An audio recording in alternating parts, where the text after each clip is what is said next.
This marker sits in front of the legendary R.B. Hudson High School here in Dallas County. This is where my maternal grandparents graduated high school. But this school was the city of Selma's first public high school built for African Americans.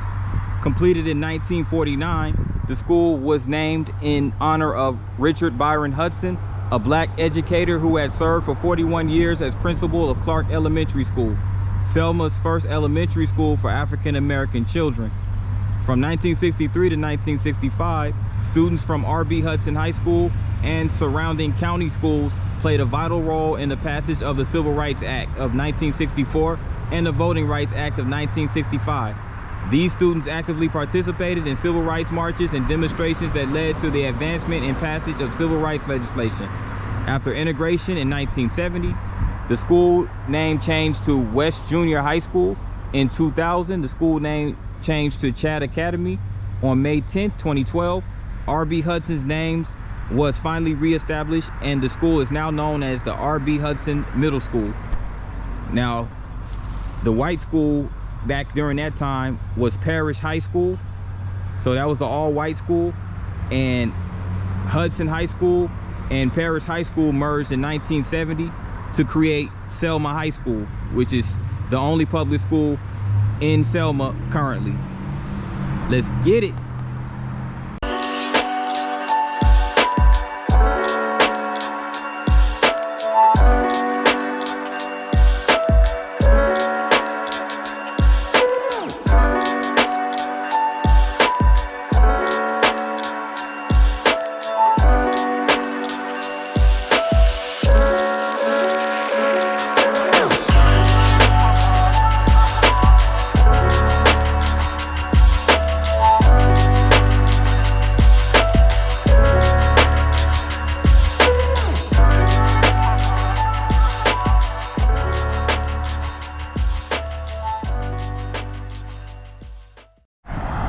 Good afternoon, my YouTube family.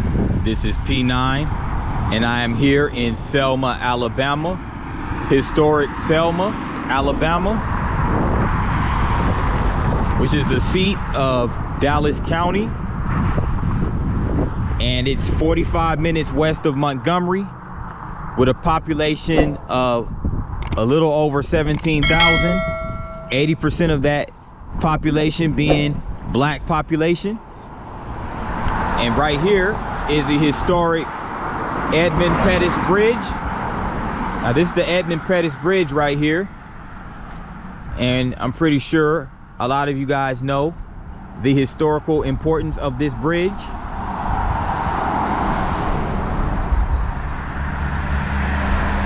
The Edmund Pettus Bridge, of course, is where the historic Selma to Montgomery marches took place.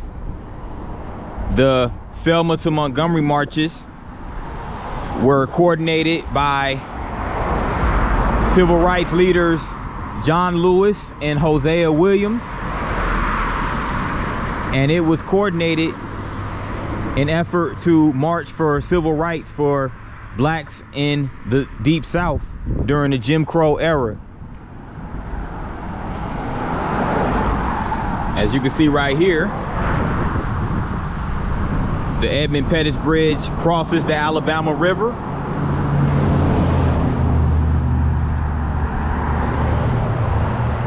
But the Edmund Pettus Bridge was infamous for the Bloody Sunday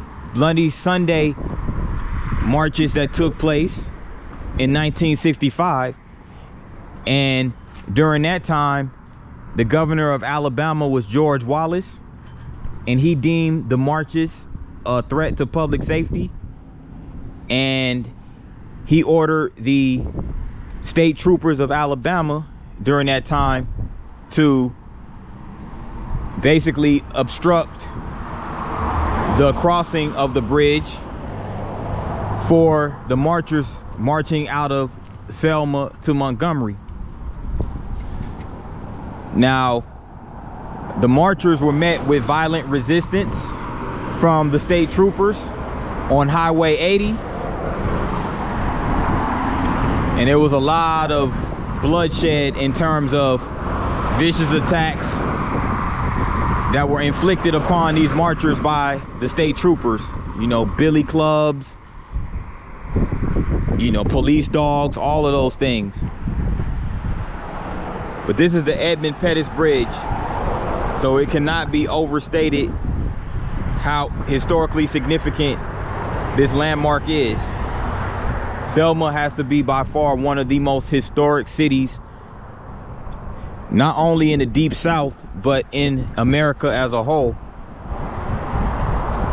And you can see this view right here of the Alabama River, and these buildings right over here, really old. Some of them are abandoned.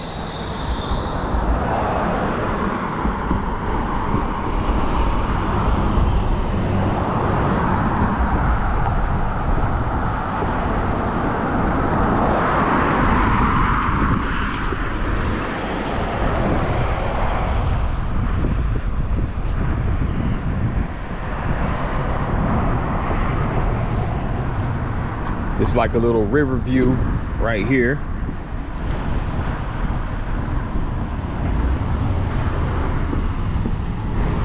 But the main drag through downtown Selma is called Broad Street.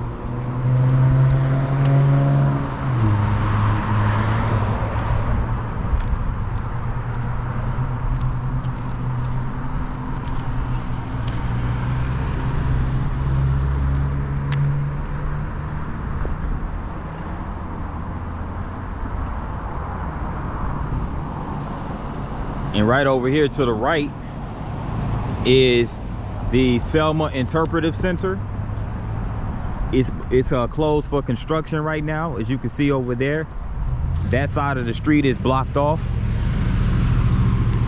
at least what the sidewalks are.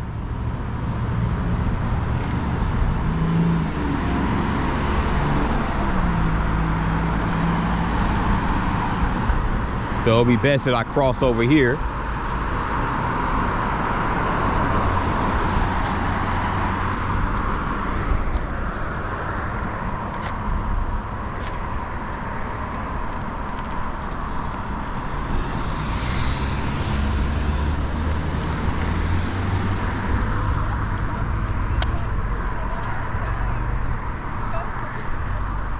And this building right here is the Selma Times-Journal building. So this is a historic building in a sense to where this is where the Selma newspapers were printed and circulated. Right here, it's called the Selma Times-Journal building.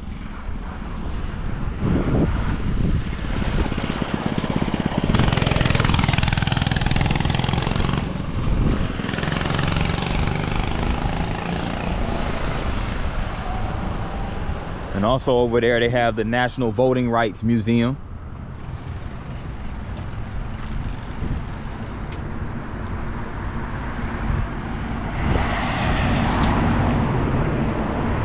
So as I was driving down Broad Street, I noticed that a lot of buildings are abandoned, and basically, you know, like they're historic buildings, but they're just abandoned. They've been sitting, look like they've been sitting abandoned for quite some time.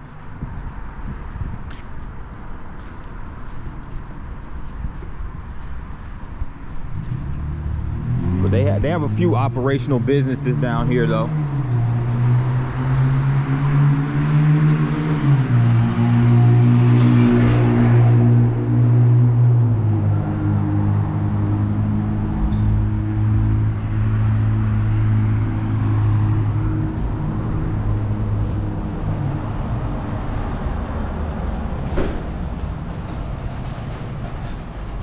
Black Sheep Tours of Selma, Black Sheep Innovation Center, reproductive health care screening, counseling, food, agricultural sustainability. Okay, so Black Sheep Innovation Center. So it looks like this is a community oriented non-profit like organization. That's cool. That's pretty cool. It's good to have stuff like this in the community.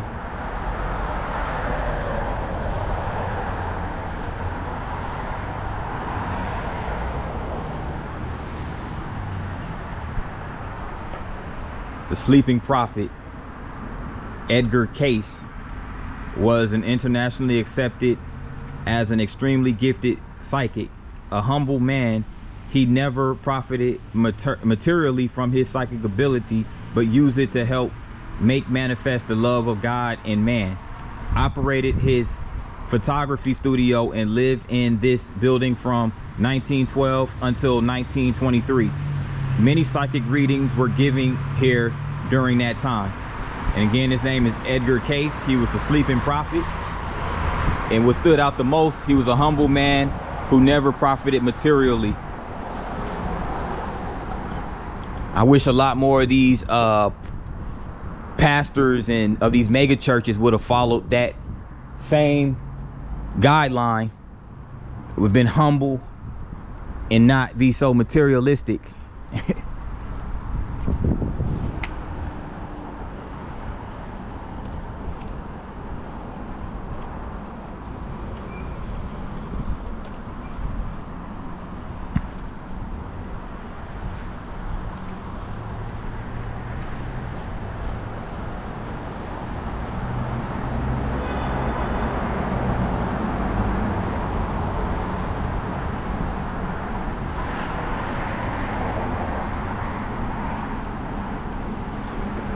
A lot of these sidewalks are blocked off, so you got to cross the street the best way you can.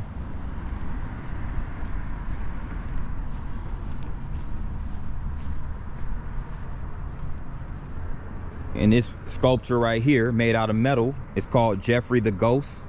Sculpture by Charlie Tin Man Lucas. Jeffrey was the resident ghost at the home of Selma author, photographer, and storyteller Catherine Tucker Wyndham. Jeffrey inspired Miss Wyndham's love of ghost stories and led to the writing of her book 13 Alabama Ghosts and Jeffrey. This sculpture made from an old washing machine from Miss Wyndham's daughter, Helen Dilsey Healy, and is said to have been used by Miss Wyndham. Okay, so this sculpture was created in October of 2016, so 8 years ago. So it's really cool. Sculpture made possible with donations from Queen City Market, Fraser Owsley Construction and Engineering, and Cosby and Carmichael Inc. via Main Street Selma. So part of that arts program. That's really cool right there. Shout out to Charlie Tin Man Lucas. And yeah, they made this sculpture was made from an old washing machine. Again, I always like how artists can use raw materials to create works of art. And check out this mural right here. Another great work of art right here. And this memorial is courtesy of Mahoning Valley Sojourn to the Past of Youngstown, Ohio, by Sheila Farrell Signs 2020. So I got to give a shout out to them. And this is a painting of President Obama and Amelia Boynton marching together on the 50th anniversary of Bloody Sunday, March 7th, 2015. Wow, so that was only 50 years ago. Or at least as of 2015, it was 50 years ago. Fast forward 9 years, so it hasn't been 60 years since that happened. Wow, that's crazy. But yeah, this is just a registration picture right here. Voting Rights Act passed August 6, 1965. So just to get the people to register between now and August 28th of that year. And this is a picture of Viola Liuzzo, who gave her life to struggle for the right to vote. And this was on March 25th, 1965. Yeah, so she was off by the KKK then. That's very unfortunate and tragic. And another civil rights activist, gone way too soon, 1965, this is James Reeb. Jimmy Webb, age 16, confronted by a deputy in 1965. And of course, obviously, this was commonplace during that time here in the Jim Crow South. And this is Amelia Boynton, voting rights activist since the 1930s. That's her, a painting of her right in front of the Dallas County Courthouse. And as I mentioned earlier, Hosea Williams and John Lewis led marchers across the bridge, Edmund Pettus Bridge, on Bloody Sunday. So that's them right there. And Patricia Blaylock integrated Carnegie Library in 1963 without court order or demonstrations. And that's her right there, Miss Patricia Blaylock. Remembering the past. You see like a painting of a silhouette of two children and a butterfly right there to symbolize peace. And there you have it. Remembering the past, living the future. Right here in Selma, Alabama.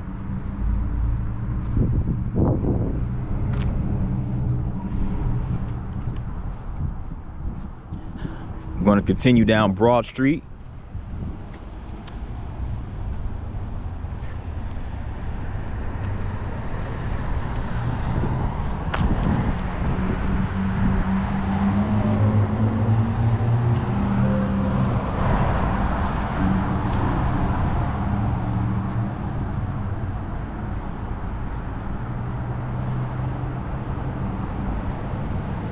At the corner of Broad and Alabama Avenue.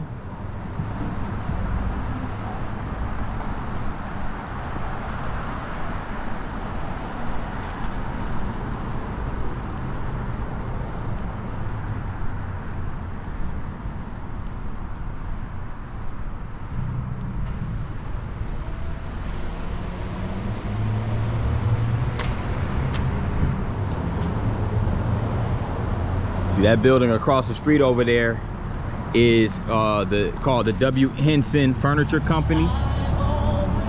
It's no longer, obviously it's no longer operational as a furniture company, but it was back in the 50s and the 60s.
This is a pharmacy right here, Rexall Drugs.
Carter Drug Company.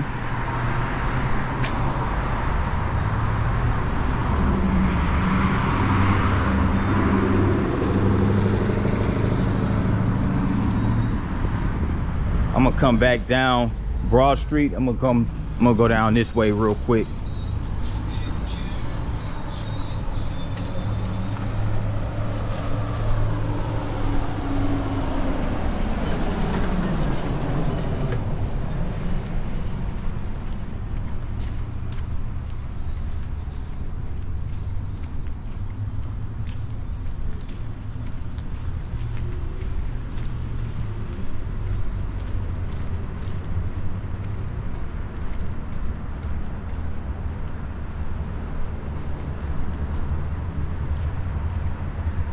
Okay, this building is a performing arts center.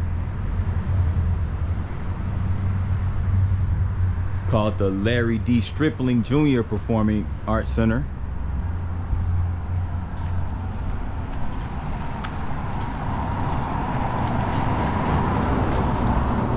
And that building right there is the St. Paul's Parish Episcopal Church, established in 1838. So we're talking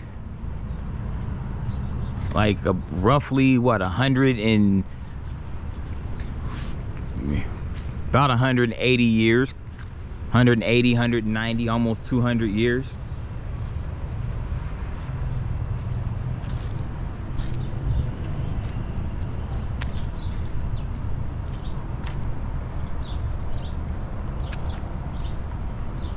I believe that building right there is the courthouse, Dallas County Courthouse. I'm at the corner of Selma Avenue and Lauderdale Street, and look how historic this sign is right here.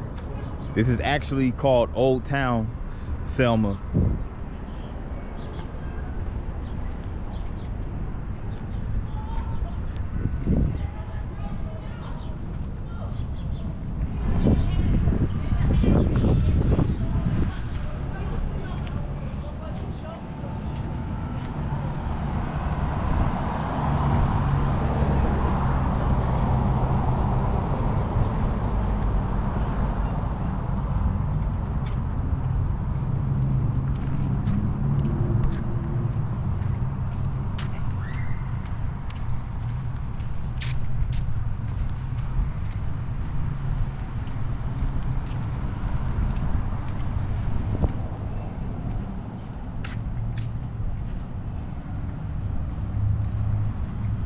Wow, check this out. St. Paul's Episcopal Church, founded in 1839.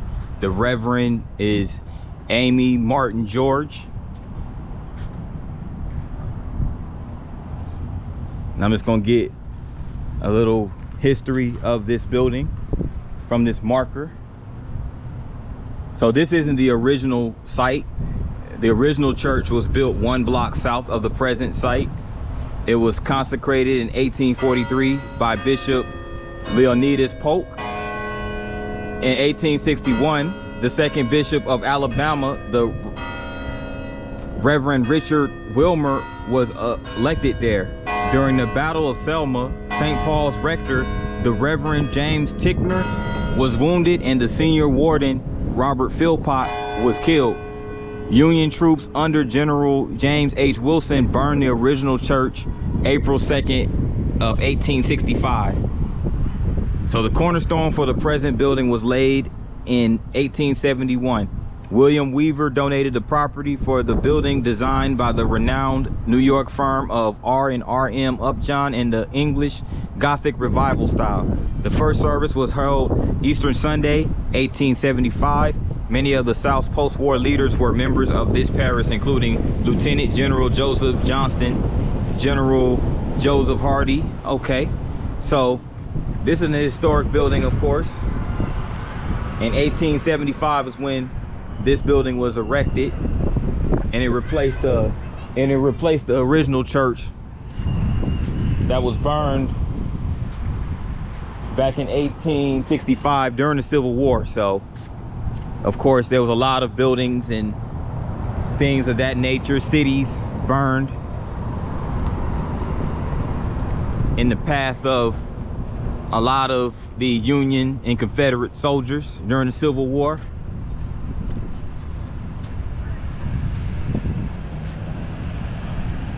And this is First Baptist Church. So you have two churches right here.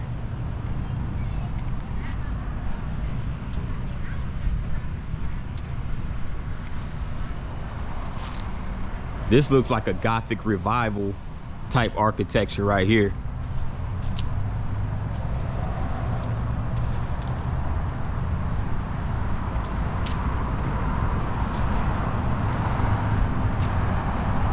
There's another church across the street, or I think that's a church. Yeah, there's another church over there across the street as well.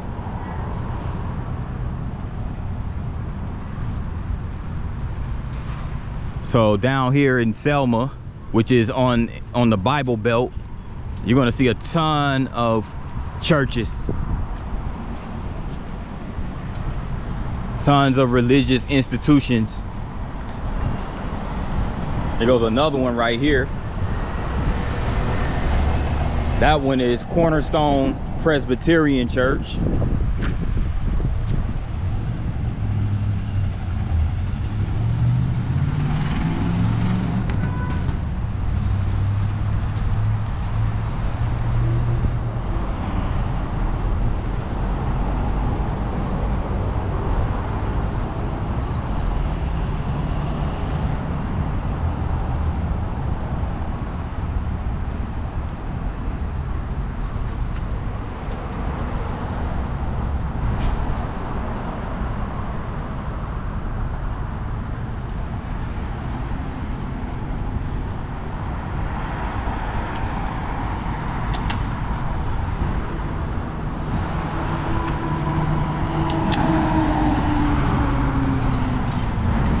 It looks like this is Broad Street again.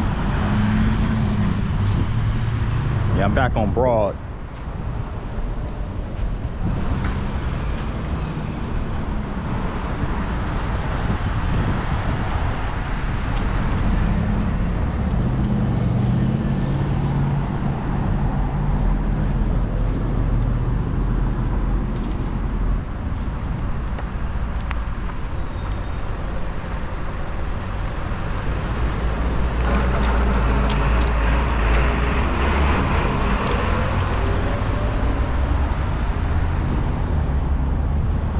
What this building is. Okay, this is City Hall. Okay, this is Selma City Hall. Wow. This City Hall looks like a mansion. I'm thinking this is like a museum or some historical mansion right here. But this is the City Hall of Selma. Okay, that's dope. There's another marker right here. It's a highlights of Selma history. Dallas County was created by territorial legislature February 9th, 1818. So that's when Alabama was a territory, a year before it became a state. Selma Land Company formed March 19th, 1819 by George Phillips, William Rufus King, Jesse Bean, Gilbert Shearer, and Caleb Tate. Selma incorporated December 4th, 1820. Lafayette visited 1825. The first newspaper was established in 1827. Dallas County Male and Female Academy incorporated 1845, was forerunner of public school system. Selma Arsenal and Confederate Naval Yard established 1862. And the Battle of Selma was won by Union forces, and most of the city burned in 1865. Okay, so Selma was another one of those cities that was burned. Both U.S. Senators Morgan and Pettis were from Selma, 1897 and 1907. And the first non-rail bridge over Alabama River opened in 1885. So that's in reference to the Edmund Pettus Bridge. Craig Field was established in 1940. Civil rights demonstrations in 1965 culminated in Selma to Montgomery March, which influenced passage of the 1965 Civil Rights Act. So that pretty much sums up the history of Selma. It's a whole lot of history associated with Selma.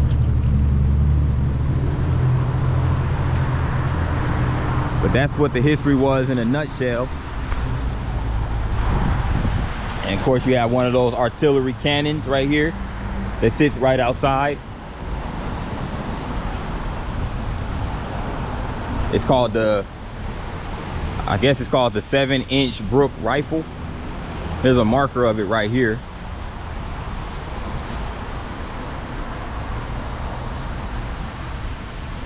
So I guess it was built right here in Selma, but it was used during the Battle of Mobile Bay down in Mobile.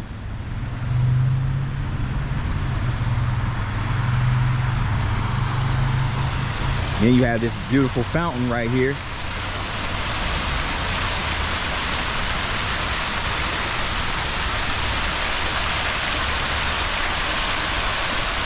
Yeah, that's dope. That's dope.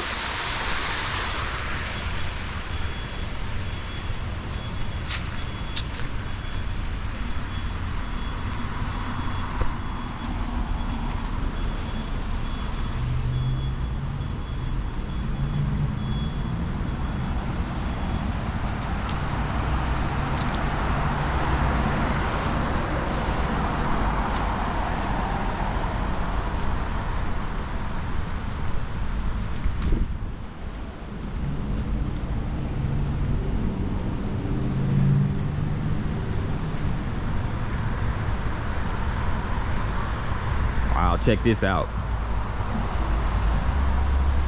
The confectionery shop. So this used to be a confectionery shop which sells candy. Needle and thread shop right here, 1977 to 1990. Then they have the Singer machines, which are the sewing machines right here. This is also Selma's first YMCA building, which was built in 1886, first in the South and oldest still standing. So I'm gonna get a wider shot of it, but here it is right here.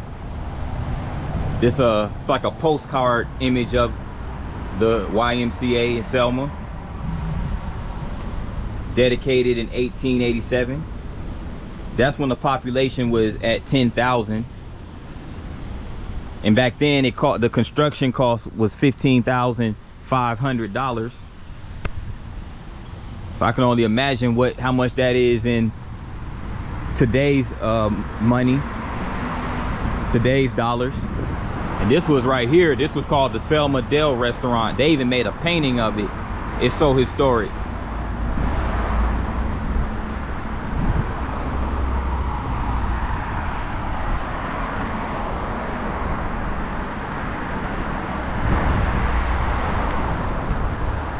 But here is a wide shot of it, of the first YMCA building.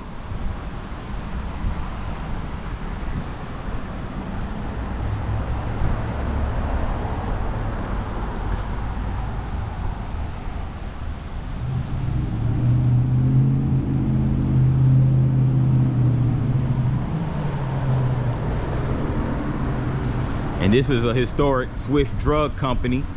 Swift Drug Company, which looks like it recently closed.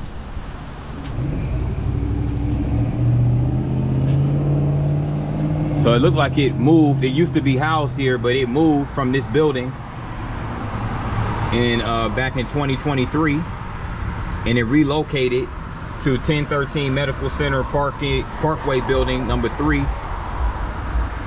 Wow. And then, you know, of course, you know, the prescription at the chain, worldwide chain called Walgreens.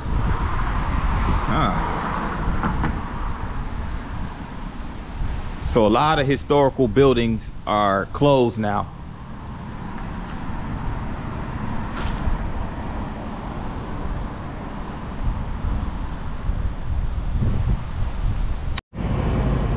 All right, good people, I'm here at this setup over here in downtown Selma, Alabama. A lot of merch over here, and so we have a local entrepreneur. His name is Columbus, and he's going to give us some insight on how different Selma, Alabama is today as opposed to how it was when he was growing up.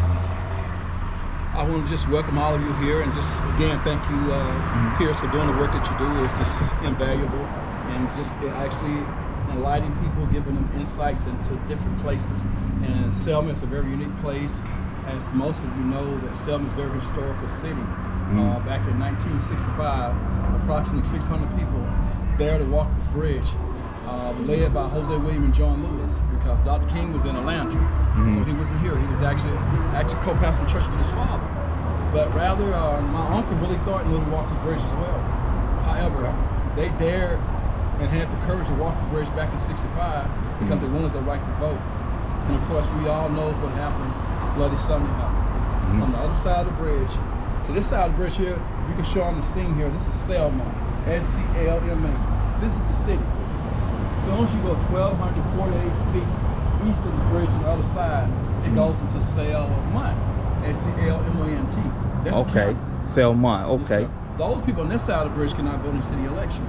Now the movie Selma, I don't know how many of you guys saw the movie Selma, but I was seen in 2 or 3 different scenes in that movie. But I often tell people I was only an extra.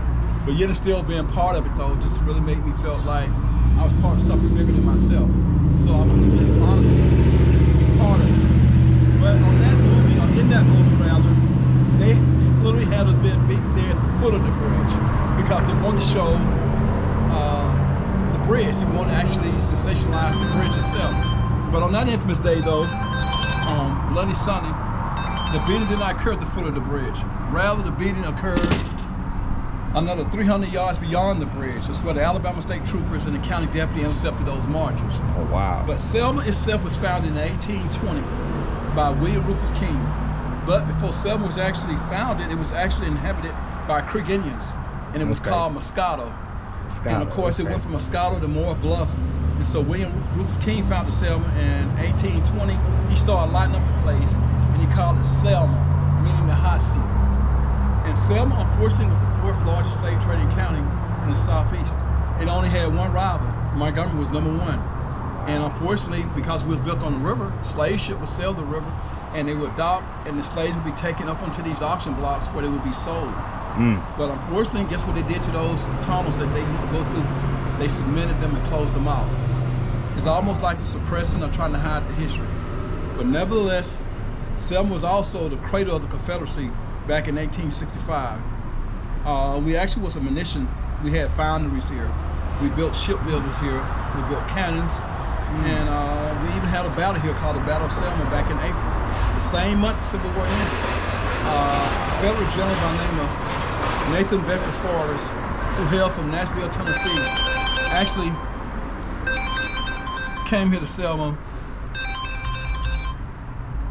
Came here to Selma in the Battle of Selma, and he faced this Confederate general by the name of General Wilson. And ultimately they lost that war, and ultimately they lost the battle. But that battle is one of the most significant things that took place here in Selma. And of course, after the Civil War, we had Klans activity here, quite a bit of Klans activity. And black people was really being suppressed. And to give you an example, back in 1965, there was an injunction here that was installed by the circuit judge called James Hare. It stated, and as ridiculous as it sounded, this injunction was being strictly enforced, but it stated that 3 or more blacks at no time could be assembled on the streets together. Why? There was more than 3 blacks in a lot of families. Not to mention they enjoyed the freedom of assembly according to the Constitution. According to my uncles and others that live here, to be in violation or to deviate from that injunction would be risking life and limb. However, not only was that something that was very pervasive here in Selma, but also there was the suppressing of votes, where literally, and I do not exaggerate, if you want to go here to the second light, if you can show them the second light, there would be Alabama Avenue. If you take a look on Alabama Avenue, right there on the right, you'll see this white building. That's the Dallas County Courthouse. Of course, you can't see all of it from here though. But there, people would be asked questions, black people would be asked questions like, how many jelly beans in a jar? How many cells in a bar of soap? Those questions were never meant to be answered. Why? They served their purpose. It was to obstruct blacks from voting. And George Wallace, who was the governor of Alabama, he had achieved the governorship by using what they call race baiting and suppressing the vote. So he was determined to make sure that black people would not ever have the right to vote or be integrated. And you may even remember when he said at the University of Alabama, segregation now, segregation forever. So that's how determined he was. So he wanted to suppress this march at any cost. He wanted to stop it because he didn't want to be inconvenienced by this march. So he gave Al Lingo strict instructions. Al Lingo was actually the director of the Alabama State Trooper. Wallace told Al that they must not march Montgomery at any cost. You got to stop them. So you could imagine, not only did they give him latitude, but you're getting the blessings from the chief official of the state, the governor. So also it emboldened them. But then there was a figure that was even darker than even Wallace himself. His name was Jim Clark, the sheriff of Dallas County. Racist, bigoted. He carried with him what you call a cattle prod. For those of you that may not be familiar with a cattle prod, it's the equivalent of a modern day taser, but it probably hurt worse. It was electrical. And it was made for 1,500 pounds cattle, even bigger. But he would literally go around shocking black people with this cattle prod. Well, a day before Bloody Sunday, he literally went out and deputized these thugs, his only way of saying it. And actually, he gave them honorary badges. So this is the Alabama River, and that is the Evans Pettus Bridge. And I'll tell you a little who Evans Pettus was in a second. But on the other side of this Evans Pettus Bridge, because this Alabama River here starts in the Coosa, it flows into the Mobile Bay, and it empties into the Gulf of Mexico. Wow. And so the last slave ship to sail those waters was called the Catilda. The Catilda actually sailed back in 1859. Because even though trafficking of slavery had ended back in 1808, you still had slavery here in America, but you just couldn't go out and traffic them anymore. Well, this guy by the name of Timothy Meyer in 1859 made this bet that he can go back to Africa and bring back slaves. Unfortunately, he was successful. He brought back over 100 slaves that landed in Mobile, an African town. And one of those slaves on that ship was named Cujo. Well, he was buried there in African town, but one of those slaves on that ship was named Rhodesia. They made their way, her and her siblings made their way here to Selma. But nevertheless, I thought I'd just tell you that on the other side of the banks of this Alabama River, underneath those spans, there's 7 spans to make up the Evans Pettus Bridge. On a couple of those spans on dry land, Jim Clark and his posse, that's what they later became known as, was all hit. So as Dr. King and others went across the bridge, they were oblivious. Yeah, I'm gonna apologize for this. Oh, okay. That's all right. I appreciate it though, man. Appreciate that.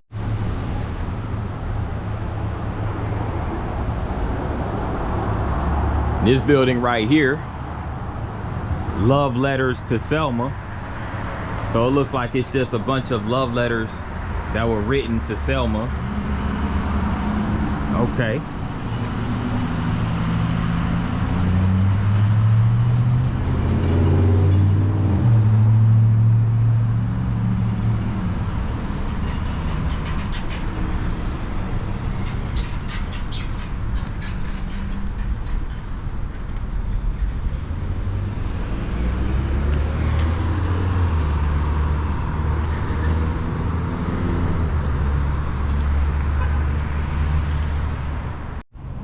As I get ready to walk down Washington Street, this is Selma, Dallas County Public Library. So it sits across the street over there. Really nice historical building.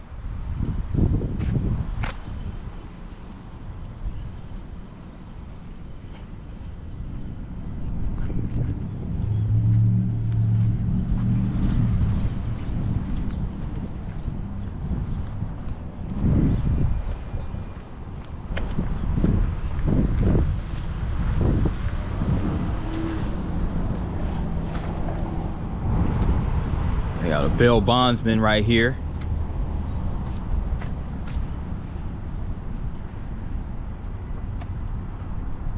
This is in memory of the Reverend James J. Reed. Okay. Unitarian Universalist minister. So this is the dude right here that we saw on the mural earlier. James J. Reed. God rest his soul, for real.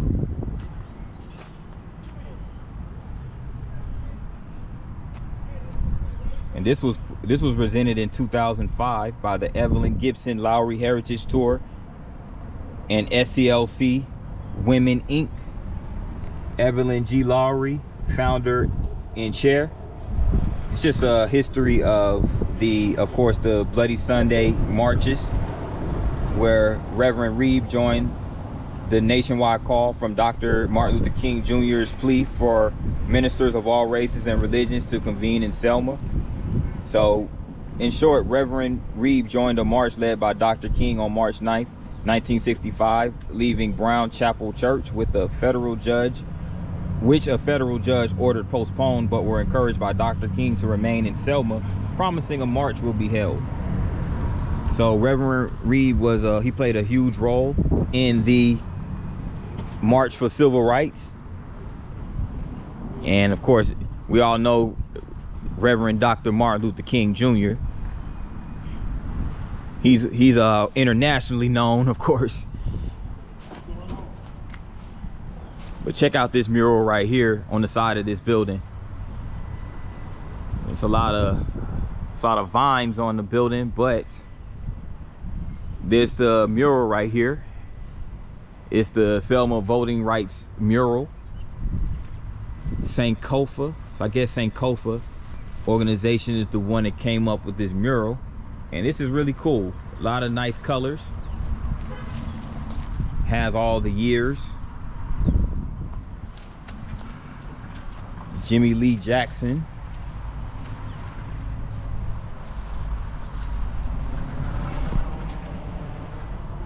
August 6, 1965 Voting Rights Act.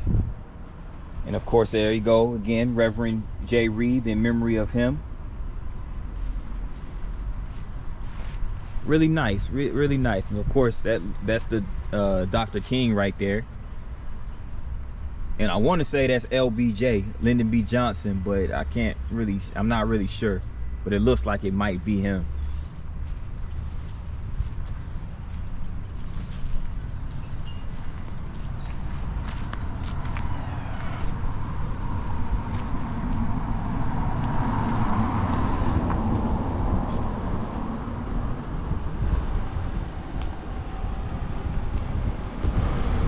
Strong's Barbershop.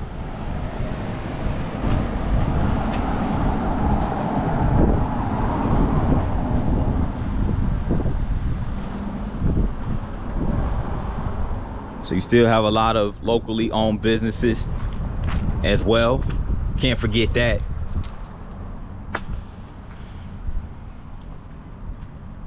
There's an abandoned building right here that used to be occupied by a soul food restaurant called King's. Wow. So much history, man, in Selma. And they even have a mural on the side of it. King's Soul Food Restaurant, King's Barbecue Soul Food Restaurant. Oh, that sounds so good right about now. Of course, soul food is a staple, especially in the South. So they have a daiquiri shop called Maximilian.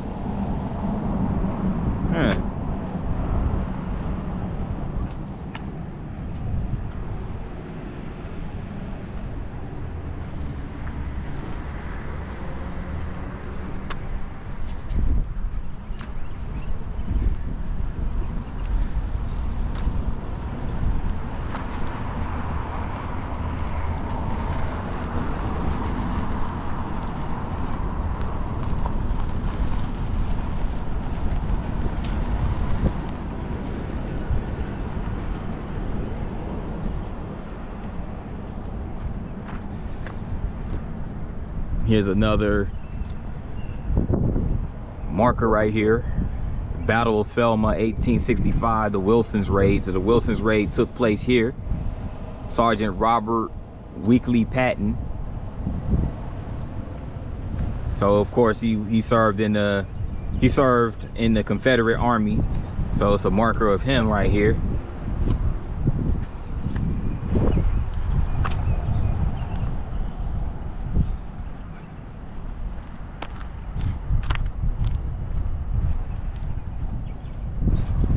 That sun is really coming out now.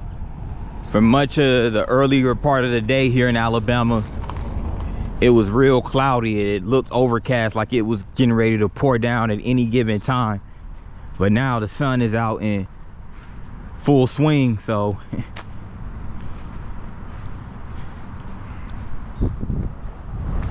wow, is this even open? It's a Washington Street supermarket. Oh no, it's definitely, I don't even think it looks like it might be even yeah, oh yeah, it's definitely abandoned. I can tell. I couldn't tell at first, but yeah, it's definitely abandoned. So they had a supermarket right here. Wow, right here on Washington Street. A lot of these buildings have been abandoned, and in this particular case, looks like there was some demolition that was done over here.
Would you check this out?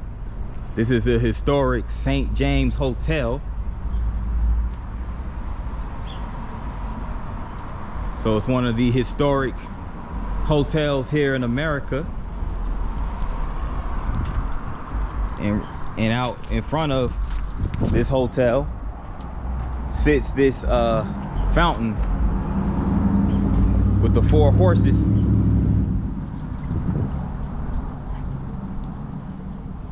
Wow. I've been to this hotel before, actually. I remember my grandmother, who's from my maternal grandmother, who's from Selma, by the way, her and my maternal grandfather. She had her class reunion right here, and for her high school, R.B. Hudson High School, and I think at the time I was like probably like 14 years old, and I actually attended. I didn't attend the actual reunion because that was for the alumni, but I came down here, you know, me and my uncle, God rest his soul, came down here and we basically just showed some support, and we stayed here at the St. James Hotel. So this brings back memories, you know, from a personal standpoint, so getting a little bit nostalgia. But it's a really nice hotel. The interior is really nice. I mean, very historic, beautiful decor and everything. But St. James Hotel,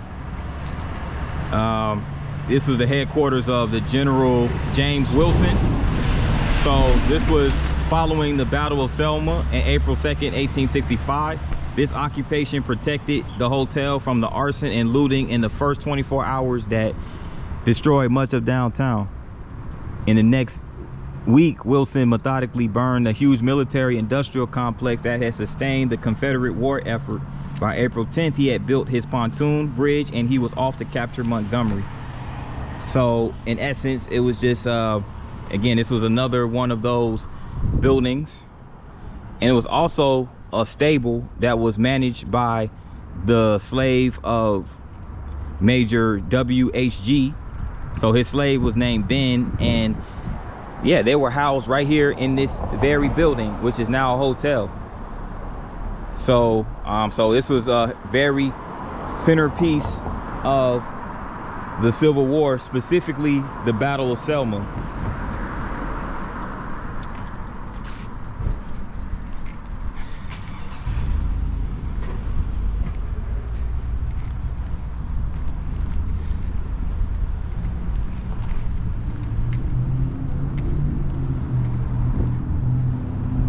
And this is Water Avenue.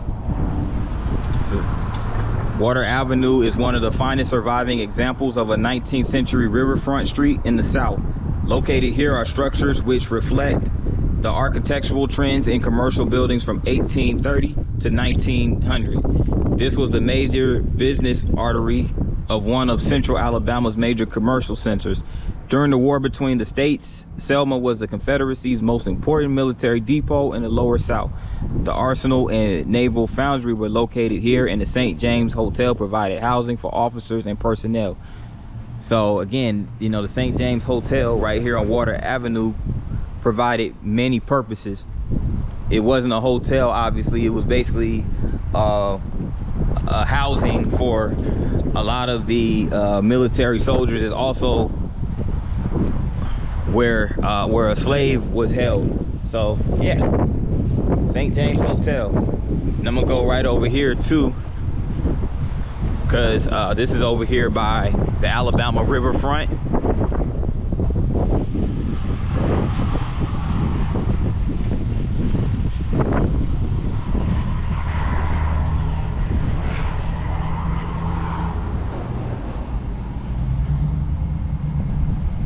And this is actually a private, this is a private residence. Wow. But it's right here by the river. And this is the site of Selma, Dallas County's first bridge in 1884 to 1940.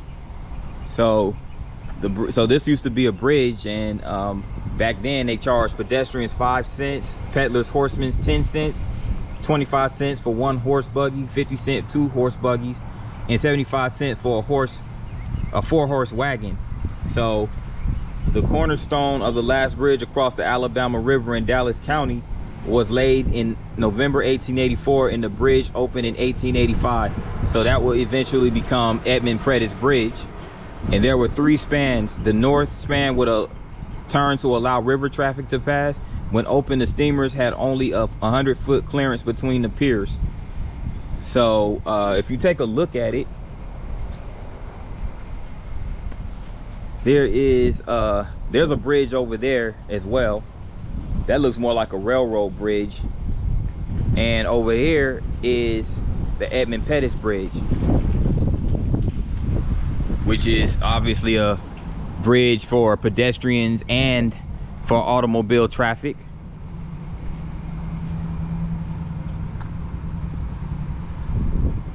So tolls were collected until 1900, when the county purchased the bridge for $65,000 and made it free to cross. On May 25th, 1940, the modern Edmund Pettus Bridge opened and the old bridge was removed. Only the curved landing, the cornerstone, and the house survived today. Okay. Preserved by the Selma Dallas County Historic Preservation Society. Really cool history right here in downtown Selma.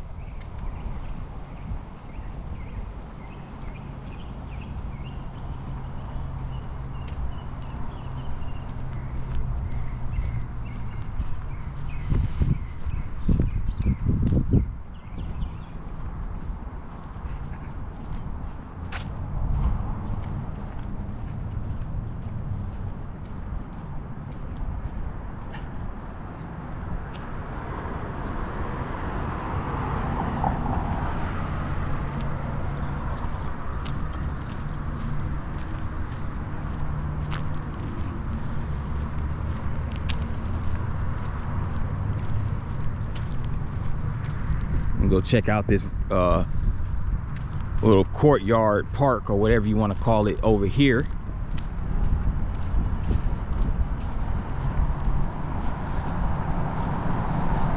Goes another abandoned building.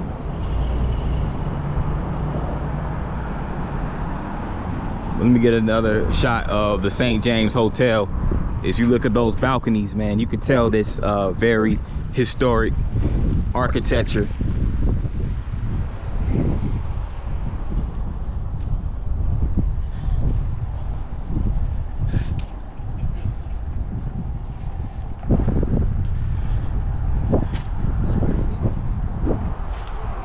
Guys, I love artwork, so I gotta have to come over here and get these paintings. This is dope right here. You got the painting right here. Then you have this painting right here of African Americans crossing the Edmund Pettus Bridge. That's dope. That's dope. The artist is at Art with Duarte at Maca Selma. So that's their Instagram. Looks like their Instagram, and their Facebook is Maca Selma.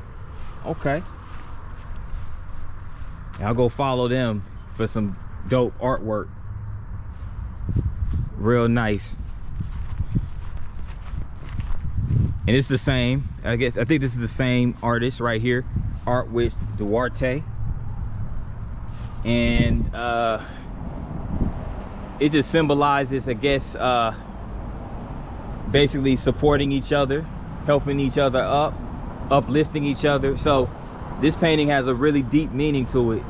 I guess it just signifies unity. That is really dope. That is really nice. And Selma Bridge to the Future, same artist, Maca Selma. Or no, wait a minute, no, there's an artist right here, IG at Carrie Fountain, Facebook at Carrie Fountain. So Carrie Fountain is the artist. Okay, shout out to Carrie Fountain. This is a dope image of people just marching into the future. Selma Bridge, you have a bright future, and you have a picture of the earth right there. That is really dope. And these people really be they put a lot of time and talent into these paintings. And this is just a bunch of colorful words associated with freedom and culture, wisdom, beauty, future, wisdom. And this is Lance, I think it's Lance LJ Art. Really cool mural right here. So by the way, this is sponsored by the Alabama State Council on the Arts. It's a mural for Ward 4, Selma Rising Mural Festival. And there's another one of those murals right here, different colors, has the butterflies, peace, wisdom, inner beauty, culture, future. Ah man, this is really nice, man, I tell you.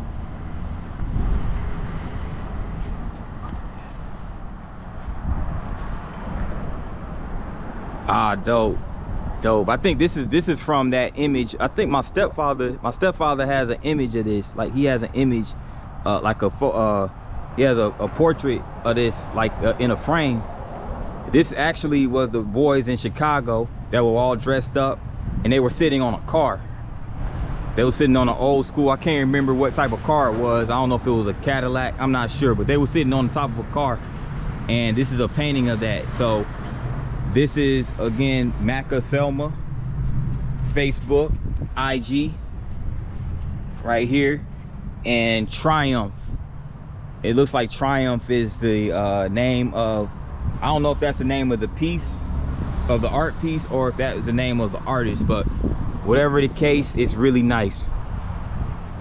That's how young black men used to dress back in the 1900s, like I think the 1930s and 40s. Just Show Up, Selma. A lot of beautiful colors right here.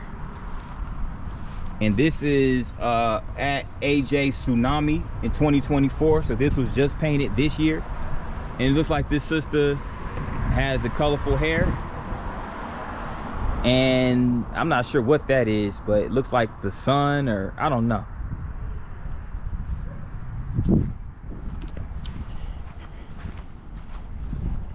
Beautiful painting though, beautiful mural. And last but not least, you have this mural contrasting daylight in the nighttime. So you have the crescent moon, and you have the sun, and you have the tree right in the middle. it kind of looks like the yin yang. You know, y'all know the yin yang symbol. It kind of looks like that, but just in different colorful form. It's basically structured kind of like it, but it has the crescent moon and the sun. Okay. So you guys, when you get a chance, go check out Macca Selma at the IG and Facebook. They have an IG account and a Facebook page as well.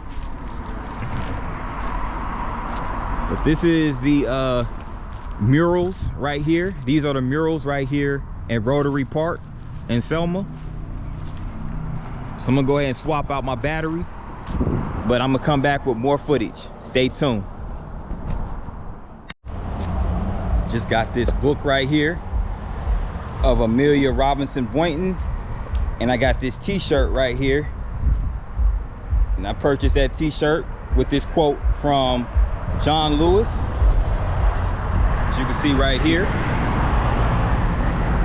Had to support local, support small business, entrepreneur, Columbus, a really dope brother. I really appreciate you, Columbus, for giving me that interview. I appreciate that a whole lot. Much love to you, brother. And my last stop at Selma, and I'm over here on Highway 80, right before you hit the Edmund Pettus Bridge, and right before you cross the bridge, this is this Civil Rights Memorial Park. So it's a lot of monuments with historical figures who were key in the civil rights movement of the 1950s and 60s. And check this out.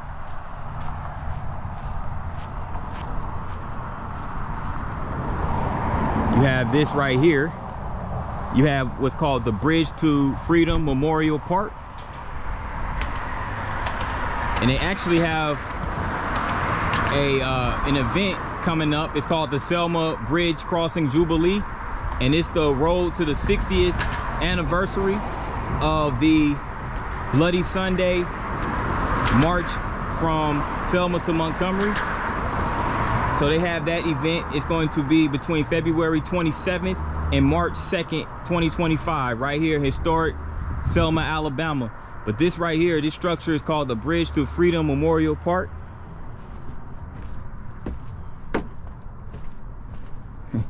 So you have this bridge over here.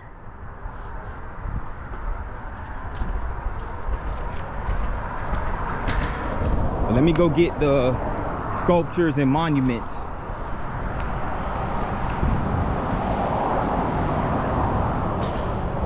So they also have a gift shop over here as well. It's that building over there. And right across the street is the Voting Rights Museum and Institute.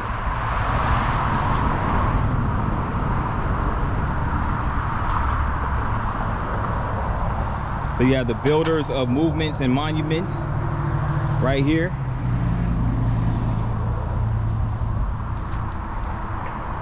And you also have the Bloody Sunday, March of 1965. You have Reverend Hosea Williams Sr., leader of the Selma Montgomery March. And he fed the hungry, unbossed and unbought. Presented by SCLC Women's Inc. And honoring the Honorable John Lewis, leader of the Selma Montgomery March, Bloody Sunday, March 1965. And the quote is, "Get in the way." This was presented by the Evelyn Gibson Lowry Heritage Tour and the SCLC Women's Inc. And this is Miss Amelia Boynton Robinson on the left and Marie Foster on the right. They were also integral in the Selma to Montgomery marches. And they were the mothers of the civil rights movement before and beyond the bridge. Didn't let nothing turn them around. presented by the Evelyn Gibson Lowry Heritage Tour and SCLC Women's Inc. Okay. Some nice monuments over here. And this is a historical marker, lynching in Selma. The jail in Selma, Alabama was a repeated site of racial terror, lynching, and violence that devastated the African American community. So Willie Webb in Waynesville was arrested and moved to the jail in Selma under threat that local whites planned to lynch him. So this is basically a marker that talks about the lynching of Willie Webb. So, you know, of course you had those mobs, those lynch mobs that would terrorize black men and women here in the South. So there's that marker there. And you have this stone right here. And on that stone it has a biblical scripture. It says, when your children shall ask you in the time to come, saying, what mean these 12 stones? Then you shall tell them how you made it over. And this is from the book of Joshua, chapters 4, verses 21 through 22. So really powerful message through that scripture right there on that rock right there.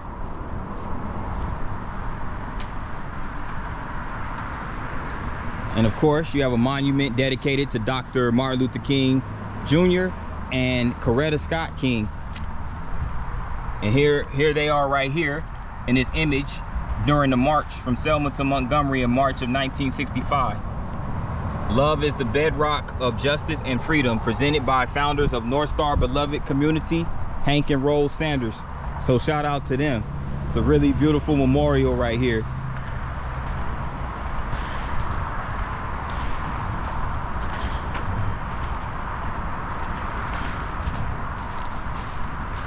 And here you have the black soldiers. You have this right here in honor of the black soldiers, 200,000 of them who fought for our freedom in the multiple wars.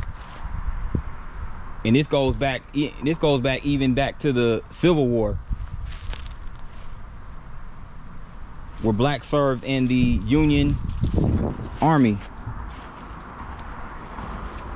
And this is nice right here too. There's like a bunch of necklaces right here. Okay.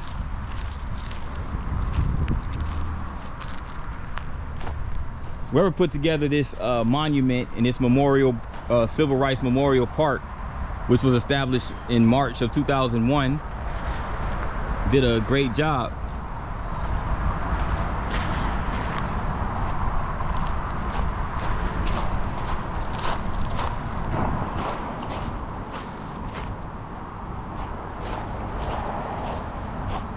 You have this right here.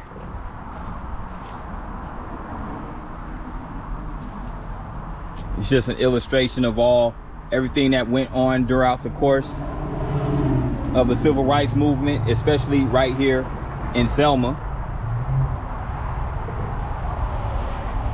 Wow.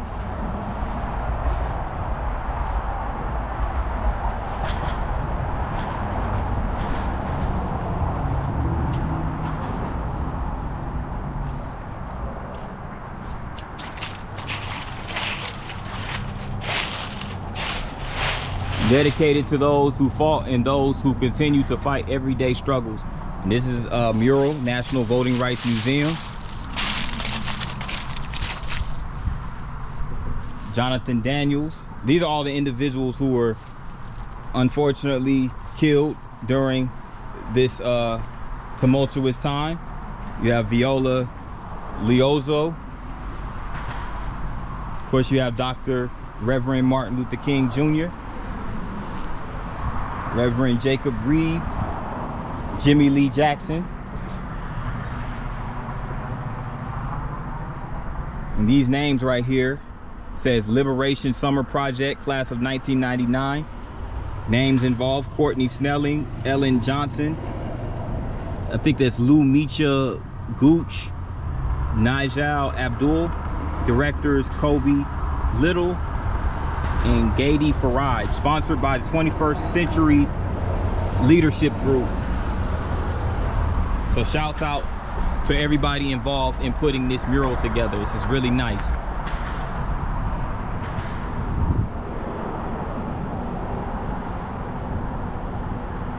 But that concludes, wait a minute, let me get this real quick, and that'll conclude my video.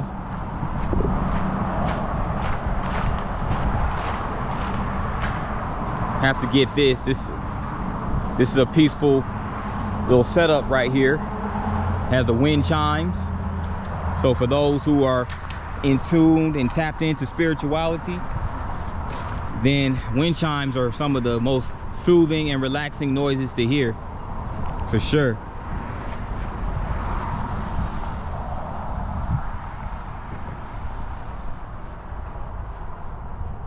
Oh, and by the way, the Edmund Pettus Bridge was named to honor Klan leader Edmund Pettus.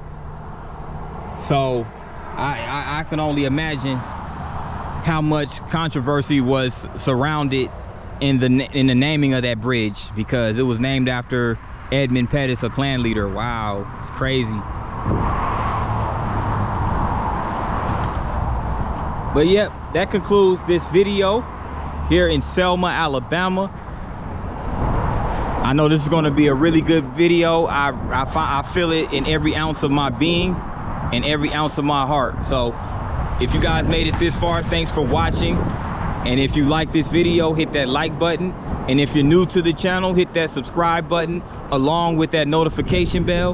That way you get notifications every time I drop a new vlog. And with that in mind, this has been another P9 production. Thank you for watching. Peace. Have a great day.